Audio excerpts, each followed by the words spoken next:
નમસ્કાર, આપ જોઈ રહ્યા છો ન્યૂઝ 18 ગુજરાતી। હું છું સિદ્ધાર્થ ધોળકિયા। બીએસએફના સ્થાપના દિવસ પર હાલમાં અમિત શાહ સંબોધન કરી રહ્યા છે। आपका खुद का भी इलाज, बड़े से बड़ा इलाज बहुत अच्छे से करा सकते हो। कल ही मैंने सीमा पर रोहतास चौकी पर कुछ कार्ड का वितरण किया और बीएसएफ के सुरक्षा बल द्वारा 4.5 लाख स्वास्थ्य कार्ड अब तक वितरित कर दिए गए हैं और बहुत जल्द ही सभी के सभी स्वास्थ्य कार्ड देने का काम पूरा हो जाएगा। हाउसिंग सेटिस्फेक्शन के रेशियो को भी हम बढ़ाना चाहते हैं। इसके लिए ढेर सारी योजनाएं बनाई हैं। मुझे भरोसा है कि 2025 के पहले हाउसिंग सेटिस्फेक्शन रेशियो में हम काफी प्रगति करेंगे। केंद्रीय अनुग्रह राशि जो 35 लाख और 25 लाख की है वो भी देने में अब चुस्तता हुई है।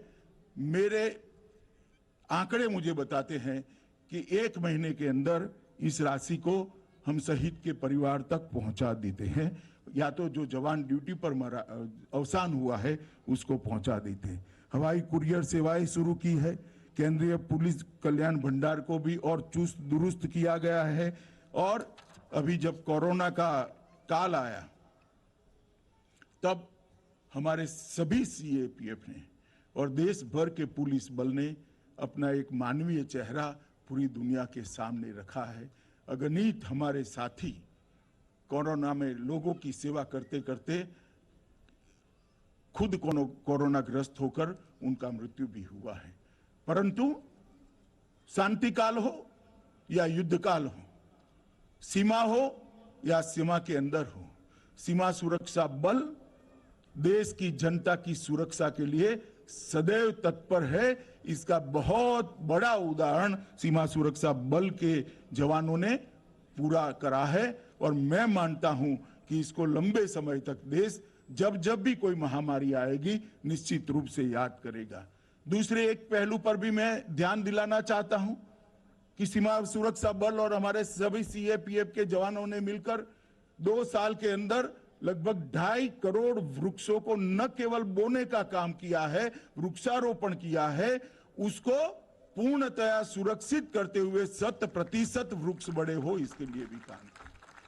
और पहली बार वैज्ञानिक तरीके से सभी सीएपीएफ ने बल के हर जवान को एक एक वृक्ष के साथ जोड़ते हुए ये वृक्ष लगाए हैं। इसकी चिंता भी हो रही है, इसका रखरखाव भी हो रहा है और जो वृक्ष टिक नहीं पाते थे उनको फिर से लगाने का भी एक बहुत बड़ा आयोजन किया है। मैं सीमा सुरक्षा बल के डीजी के माध्यम से सभी सीमा सुरक्षा बल के जवानों को इसके लिए बहुत बहुत बधाई और साधुवाद देना चाहता हूं।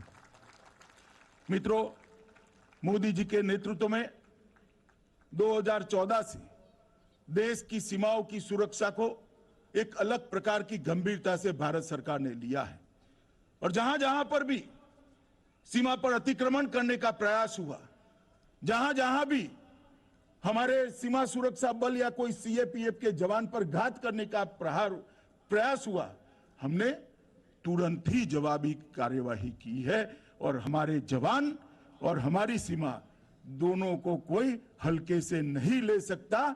इसका उदाहरण भारत ने हमेशा पूरा करने का प्रयास किया है।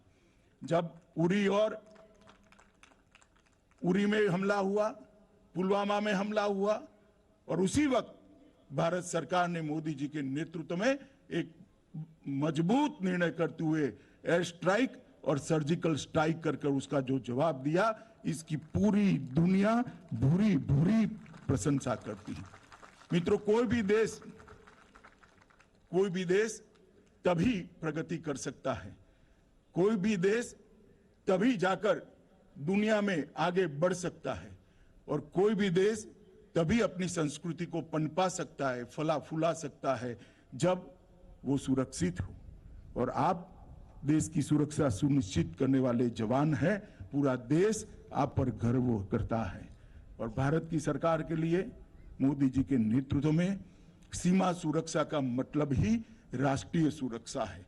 तो आप सदैव ये बात को याद रखिए कि आप सीमा की सुरक्षा कर रहे हैं, इसके साथ साथ पूरे देश को सुरक्षित कर दुनिया में अपना स्थान सुनिश्चित करने के लिए एक अच्छा प्लेटफॉर्म देने का काम भी आप कर रहे हैं। वो मुझे आप लोगों को इसलिए बताना है कि ये सीमा सुरक्षा पर की कठिनाइयां ही अपनी भारत माता को पूरे विश्व में सर्वोच्च स्थान पर आरूढ़ित करने के लिए एक प्लेटफॉर्म पूरा करती हैं।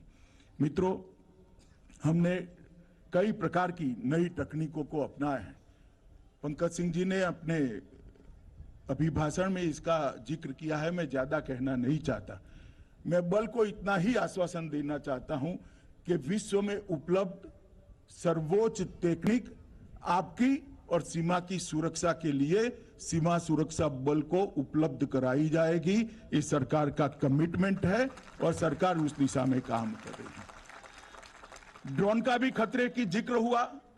ड्रोन के खतरे को निपटने के लिए, ड्रोन प्रतिरोध प्रणालियां बनाने के लिए सीमा सुरक्षा बल, हमारा एनएसजी और डीआरडीओ तीनों मिलकर प्रयास कर रहे हैं। हमारे वैज्ञानिकों पर मुझे पूरा भरोसा है, कुछ ही समय के अंदर हम स्वदेशी ड्रोन को कंट्रोल करने वाली प्रतिरोध प्रणाली बनाने में सफल होंगे और इसका भी हम तुरंत ही निपटारा करेंगे। मित्रों, अभी अभी भारत सरकार ने ढेर सारे कदम आपके यहाँ जो जगह खाली है उसके लिए उठाए हैं।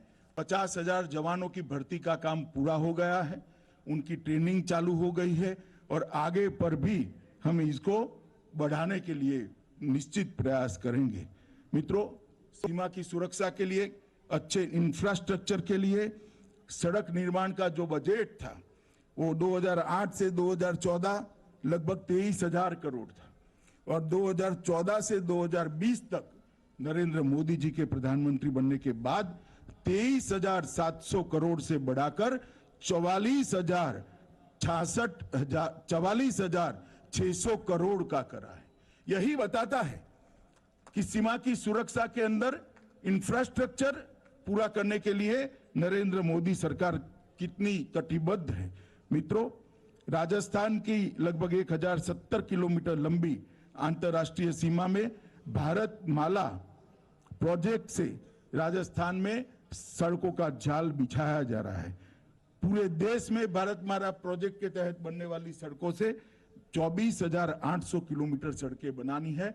कल ही में भारत माला प्रोजेक्ट में बनी हुई सड़क पर अंतिम चौकी पर जाकर आया हूं, तब मुझे मालूम पड़ा कि मोदी जी ने जो फैसला लिया है वो सीमा सुरक्षा के लिए कितना उपलब्ध है, उनकी उपलब्धता के लिए, जवानों की चीजों की उपलब्धता के लिए कितना अच्छा है।